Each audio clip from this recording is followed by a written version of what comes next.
Good morning, ladies and gentlemen. My name is Jaafar Abdul-Karim. I'm very happy to be today here, and it's really amazing when I look into the crowd and see people from all over the world. What I'll be doing today, Edith already mentioned, when you talk about Germany or when you're abroad, people connect some images with Germany.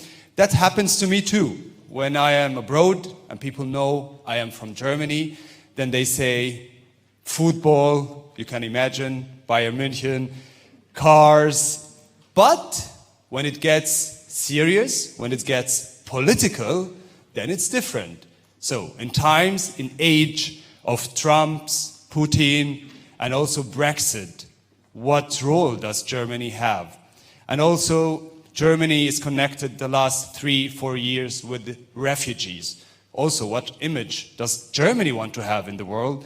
And sometimes it's also critical when it comes to exporting weapons into crisis zones. That's also part what people are critical and asking about. And also, what role does Germany want to have in the media? That's why I'm very happy to be joined by Mr. Andreas Kindl, who is Director for Strategic Communication at the Federal Foreign Office in Berlin. A big applause. Welcome, please.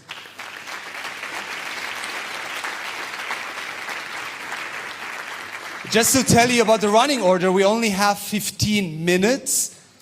And I would love to that also the audience asks questions. So the first 8 minutes, we're going to have a dialogue. And after that, please feel free to ask whatever you would like to ask. Welcome, Mr. Kindl.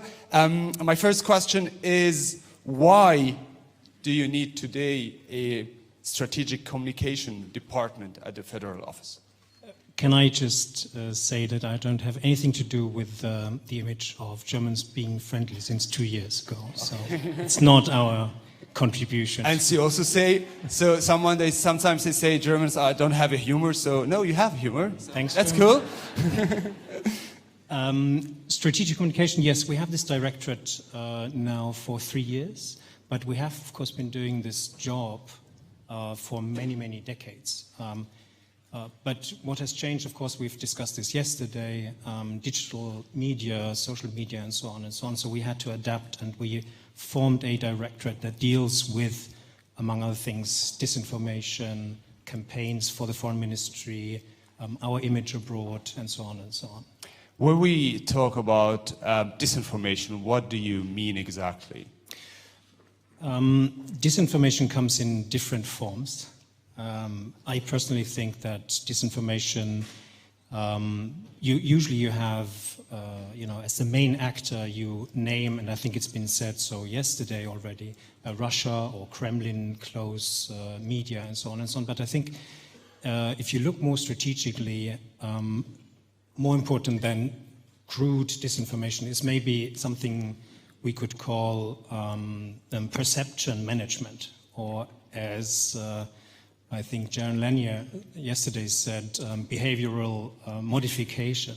And that comes from one country, especially China, that has a strategy till 2050, a lot of money invested in this and so on. So there's different forms, and we don't counter it by our own disinformation. We counter it by spreading what we want to be a realistic image of Germany, a realistic image of the European Union, European politics and foreign politics. And how do you assure, because you mentioned Russia, you mentioned China, how do you assure is the information that you're doing is not propaganda? Well, good question. We are in a democratic system. Anyone here in the room, anyone in the country can challenge me and can say that what I spread, what I distribute is propaganda. But we try to we try to have a narrative, we try to spread what we are doing in the most realistic way, the most authentic way we can. Mm-hmm. You also have a different projects you're working on, yeah. And you try to be also not the information in Germany going abroad, but you have regional centers. What's exactly? Yeah. What's going on there? The regional centers, we have 3 of them: Cairo, Mexico, Pretoria. They are meant to, build up capacity among the embassies in the region, language region. They meant to steer campaigns within the region. They meant to spread the messages we have for that particular region in the region. We think that regional communication has become more important. If you look at the big Arab media conglomerates, the TV channels and so on, we have missed out on these. We have never had, I think, a German spokesperson on Al Jazeera or Al Arabiya in the Arab world. We've talked to them maybe in Berlin, but not in the Arab world, and I think this is a lacuna we have to fill. But we also do other things, if I may say so. We try to be as close to the audience as possible. So we have this website, Rumors About Germany. We have a podcast.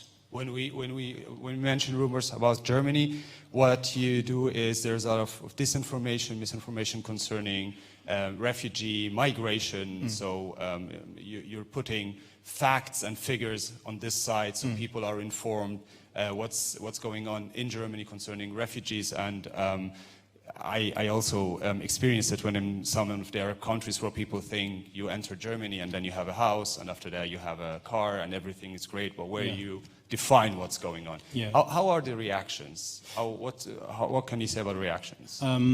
We have little reactions to the website. We have also colleagues who go into Facebook groups with the same messages. And also there the reaction is little, because I can understand, because nobody wants to expose himself, nobody wants to, if you can have your questions and you have your answers on the website, maybe you go there instead of giving your name and talking about it in social media. So for us it's important with Rumors About Germany to inform objectively about the situation, the seriousness of the traveling, the dangers and the risks. We started off in Afghanistan with billboards, but now, of course, with the website and Facebook channels, we need to adapt. It's more. Also, if you are on the run, you have your mobile phone, and it's adapted to a mobile phone. So you mentioned it before. Maybe it was billboards on the roads in Afghanistan. Today, it's more digital. What are the challenges you're facing when it comes to digital? Concerning the image, because you have a lot of what's concerning social media. So what are the challenges here? Yeah, challenges are, of course, speed. You have to react quickly to rumors that come up. We try to gather rumors wherever we can and counter them. So it's all much quicker than before, of course. I promised you after 9 minutes, and I have now 9 minutes, I would like to open the stage for questions coming from all abroad who would like to ask, what image does Germany today want to have? I know it's early, but you have to wake up. You have to think. You have to interact. Yes, please. You can. If you introduce your name and the country you're coming from, and go for your question, please. Hello, good morning, everybody. My name is Josephine from Zimbabwe. My question is in regards to refugees in Germany. What is the German Foreign Office doing to help asylum seekers who are faced with the almighty Dublin III regulation, but they are very valuable to Germany? Thank you. Sorry, I didn't understand your last part. What regulation? There is a procedure called the Dublin procedure. Dublin? Dublin. Yeah. Okay. Do you know it? Yes. Sure. Okay. So what is the German Foreign Office doing to help those asylum seekers that are very, very valuable to Germany instead of other European countries under the Dublin procedure? I can't answer your question. I don't know it. You don't know it? No. That's also part of being honest. That's also part of being authentic. Yes. You need someone else here to answer these questions. This is a specific question on a particular procedure. I'm not dealing with European regulations in detail. I'm dealing with strategic communication. I don't know what we do in terms of the Dublin procedure and what you mentioned.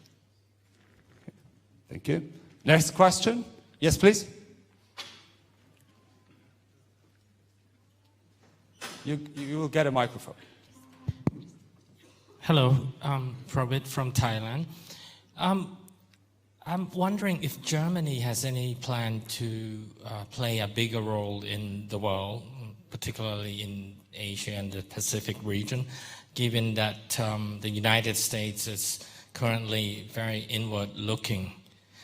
Do you see Germany as playing a special role outside the EU, or are Germany fully committed to still be under the umbrella of the European Union in terms of its foreign policy? Thank you. It's more than an umbrella. The European Union is a big institution. There is regulation for foreign policy issues. You know that we only decide in consensus. And if you want what European foreign policy is German foreign policy. There's little difference between the two. There's no ambition whatsoever to be outside the European Union or have a strong foreign policy outside of the European Union foreign policy. There is a new approach, you might have heard about it, in the form of the Alliance for Multilateralism. We've got into closer contact with some of the countries that are committed to multilateralism. This is, if you want, the spirit and the ambition of the United Nations. But we have this union or this idea of an alliance for multilateralism, and we get together with Canada, for instance, Japan, other countries, to be stronger, countries outside of the European Union, but also inside the European Union, to be stronger in our multilateralist approach to matters. Thank you. I would go for a question and then I'll go back to the audience. What image do you want to have about Germany? If I would say the first 3 concrete points. You're happy when Germany is one? We are seen as a diverse country. We are seen as a strong country in the framework of the European Union. What do you mean by strong? Economically, politically? Economically and politically strong, of course. We want to be together with the other 26, 7 members of the European Union and be a strong, format in terms of global politics. Okay. And how, if you could judge, how far are you from this image, or how near? Yeah, I think we are quite well. If you do nation branding, we don't do it, but if you do nation branding, I think Germany is always first or second in nation branding studies. But I'm not responsible for the whole image, of course, of Germany. I'm trying to do my part, but I can't do anything against the diesel scandal or stuff like this. So if the football team loses, you're the one. It's bad. Okay, back to the audience. Yeah, please.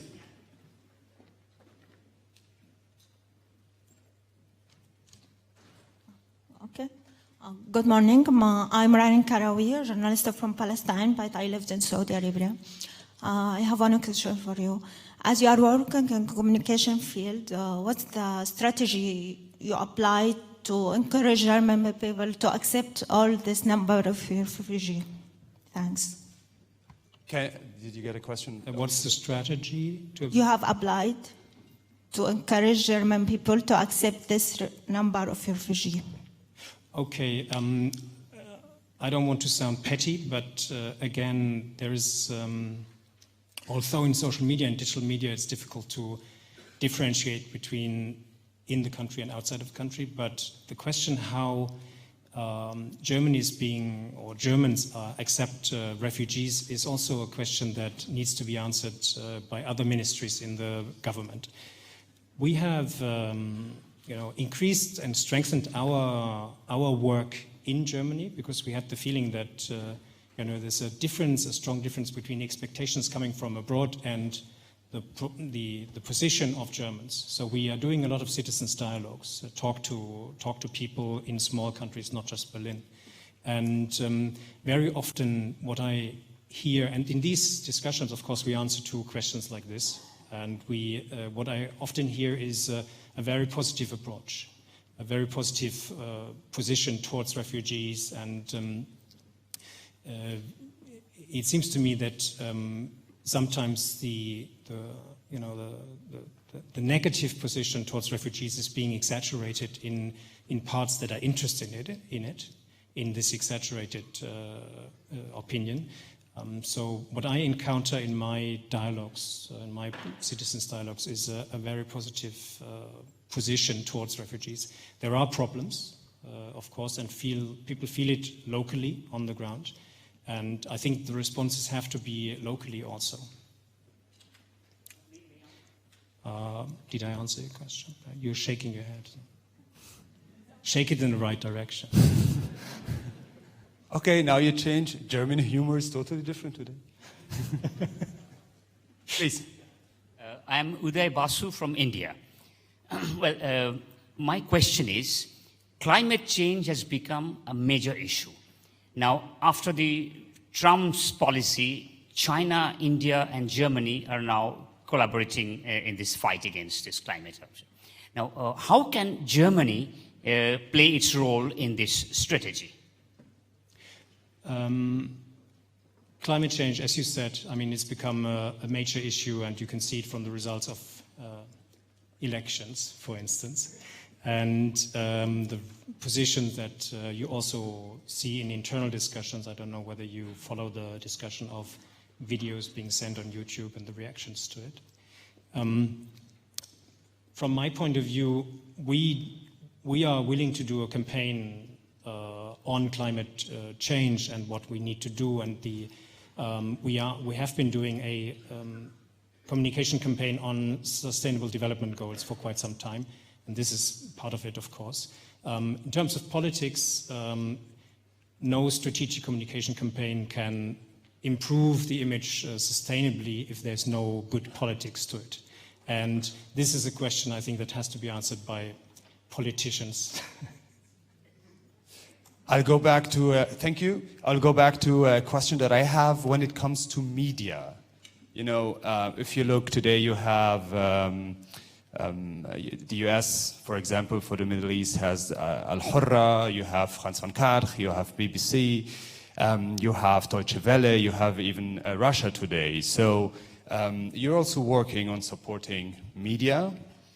And here comes the question. Usually you connect if a foreign policy, if a federal office is supporting media, the media has to stay independent, objective. You're supporting, for example, Deutsche Welle, but Deutsche Welle is independent the way we work. If we look at Russia Today, they see themselves as the speaker of the government of Russia. What do you do to assure the independence of the media, of the projects you support? Because you're looking for cooperations with even non-governmental organizations. So how you say, go, you work independent, and you don't interfere? Yeah, ask Mr. Limburg about this. I have the feeling that whenever we have discussions, he goes out of the room as a victor. Okay, he would like to hear that. Where he's joining. No, I mean, there's a legal, of course, there's a law concerning Deutsche Welle, but we have, I don't know, some of you who are here in the audience, our contribution to this conference is, of course, paying to some of you the flight costs and the costs here, and we don't ask you to report about this or about the Foreign Office in a positive way. Usually when we have projects, there is a proposition and we pay for it because we think the idea is a good idea.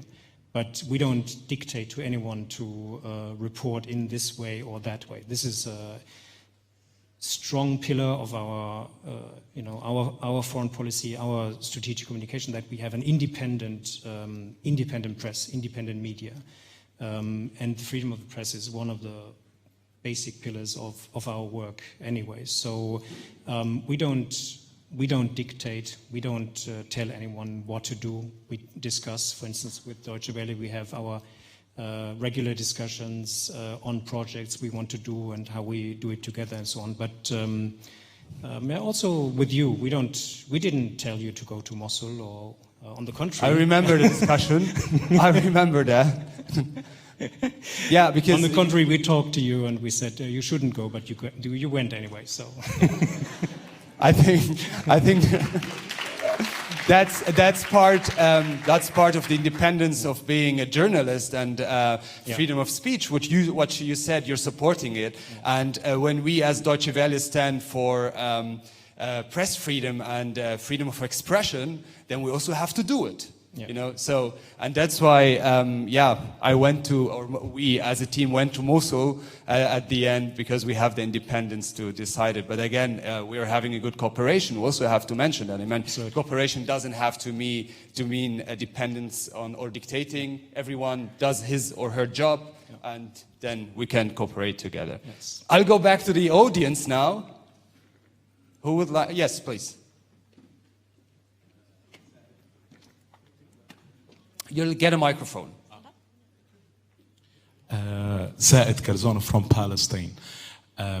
Actually, when it comes to the Palestinian-Israeli conflict, we have the feeling now decision makers, mainly from Europe and from Germany, they're trying to avoid discussing this issue. While in the digital age, we have new diplomats, people, influencers, they use social media, they reach millions of people. So we feel that it's a real challenge that governments facing towards creating national or market their ideas. The question is, what is now, because now we as Palestinians watching the European elections carefully, because you know the election will decide the world that we will live in the years to come. So what is your communication strategy towards supporting the two-state solution? Thank you. Thank you for the question. We don't have a particular communication strategy towards implementing the two-state solution, simply because we don't have the resources to have communication strategies on all the foreign policy issues. But for me, this falls under rule of law, this falls under multilateralism. We have UN resolutions on this matter, and therefore I think what you find in the Alliance for Multilateralism is a strong support for multilateral resolutions, for UN resolutions, and we dislike the idea that you have a resolution in the past and you just leave it. So I think this is part of a strategy where a communication strategy where we support, of course, all the rule of law and multilateral resolutions, among them the resolution on a two-state solution. And we will have a stronger campaign on the Alliance for Multilateralism in the future, in the near future. There will be a meeting soon in June, and follow-up meetings on this, covering in general the respect of multilateralism and UN. Thank you.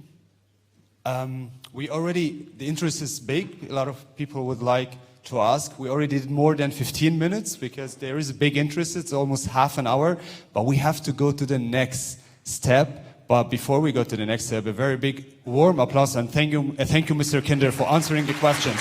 Thank you so much.